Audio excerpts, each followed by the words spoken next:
So today we're down in Stockport Town Centre where I'll be interviewing abstract artist and creative entrepreneur Tom, who's the owner of Not Just Barbers. Let's go. So thanks for having us down at your Stockport shop. So do you want to tell us a little bit about Not Just? Not Just is a barbershop. It brings my work as an artist into it in the context of the design. It's kind of stemmed around a barbershop for contemporary individuals. Traditional barbershops took over for quite a few years, and it was always something that I was not too fond of in terms of the presentation. So when I came back here in 2017, I wanted to open a space that was minimal, all the design elements that I like, but futurism, minimalism, super clean, more like the Apple store of barbering, and just bringing everything I learned abroad over. So wet shaving, long hair, doing all the fades, etc. And then obviously introducing the art into the space as well. So I get to do that whole interior development, which is something that I like, as well as every other creative facet that I'm into. Would you say that your time abroad inspired you to start the project in the UK then? Yeah. So you're learning the kind of trenches, doing work everywhere and learn the craft. I think I only started barbering to effectively do something creative for the day, for a daily kind of job whilst I worked as an artist and wanted to open a business. So I knew before I started that maybe in 4 or 5 years I'd do something. And working in Australia and Amsterdam kind of gave me the taste that I needed, and I kind of saw a lot of different barbers, different ways of working, and they were all great. And then you just choose a system that works for you. And there was a gap as well when I came back, so that was perfect timing, really. Perfect. And did you experience any challenges along the way when you were starting Not Just as a No, everything's hard, isn't it? Finding a location you want, getting somewhere city centre. The easiest part was getting the clients, because it really kind of, when we opened initially, people came and people needed it, but it was getting the space that you wanted and the scale that you wanted. And we were unfortunate enough when we opened that the first shop that I had, we actually lost, because it was, we were renting off someone as a sublet. They went under and we were doing well. So then we moved the shop, and then the shop, they had issues with the building. Then it was a pandemic. And then you're losing staff because of the pandemic, and you're trying to build a consistent high level thing with the right people. It was always a challenge. The last few years has been more simple, but obviously, there's a second store, this store now. It's like I almost need a bit of something going on, otherwise it gets a bit boring. You want to keep growing it. You feel like you need to keep the boat sailing. So it's you need a bit of challenge as a business owner. Definitely.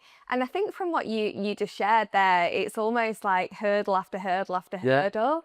Like for people that haven't experienced their own business and like kind of hearing you speak about that, what pulled you through that?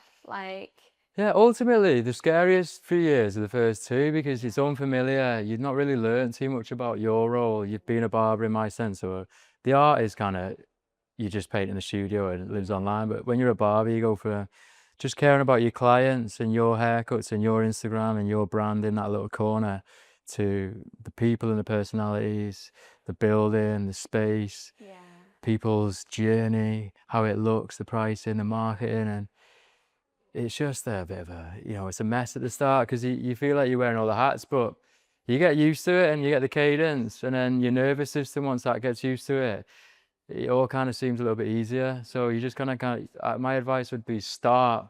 You got to layer it. Don't think about the big mound of work, just one bit at a time. You can't just go final stop from the start. You have to just eat away at it and become over 5 years. So it's not an overnight thing. You learn the language of the bits you don't know. Love that. But organization's a big one, isn't it? If you're not organized, it's not going to work. Yeah, exactly. And how would you say, because obviously this isn't your only Not Just barbershop, you've got multiple businesses. How do you say that the challenges today that you've experienced have been different from like before you'd even started expanding and building the idea?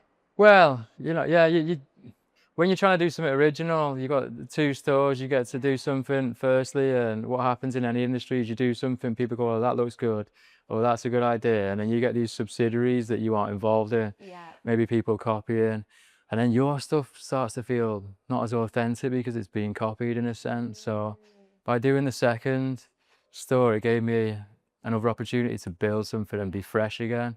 But I'd say that's the only difficulty is the saturation, and it is popular barbering now, and there's a lot of people getting into it that open the store straight away that aren't always the best, but they might be able to present a store, and then they charge quite a bit and you're not getting that product. But you know, you've got to just stick to what you know and what you are and carry on doing that. It's something that I didn't really think about too much at the start. It's become quite a friction that you notice quite a lot, and you notice people copying a little bit maybe and doing that. So you're always up against it in that sense. But there's plenty of people, and you, as long as you open in the right spots, which is why Stockport was a good choice. Yes. You know, I like the idea of high traffic places that get the whole creative, artsy, edgy type of aesthetic, and that's what I know are areas that work for me. Yeah, definitely. And I mean, you've done it so well. Thank You you. know, you've been able to really bring your creative eye and an Thanks. edge for detail into a skill, you know. Yeah, It's really impressive. thank you. So what piece of advice would you give? So for anyone who is watching this today, perhaps they're a creative themselves, you know, they've got all these wild ideas, but they want to really bring them to fruition. What piece of advice would you give that Yeah. person?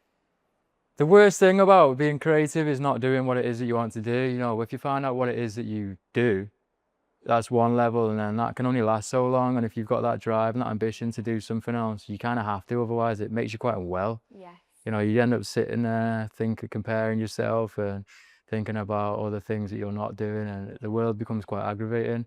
So you have to do it. Be authentic, don't copy anyone directly. You know, everyone's always looking for influence, but be broad, be unique, know what you bring into the market, and be passionate, because it's hard work. Yeah. If you're not passionate, it just becomes overly tiring, because anything you do well is going to be tiring. You've got to love it. Yeah, and just And that passion pulls you forward. keep sailing your boat. Yeah, you can't lose interest once you start. So it's just, that's it. You make your bed. Awesome. So good. Well, I can't wait to see what other paths you pave Thank on you. your journey. Yeah, cheers. Yeah, thank you, same.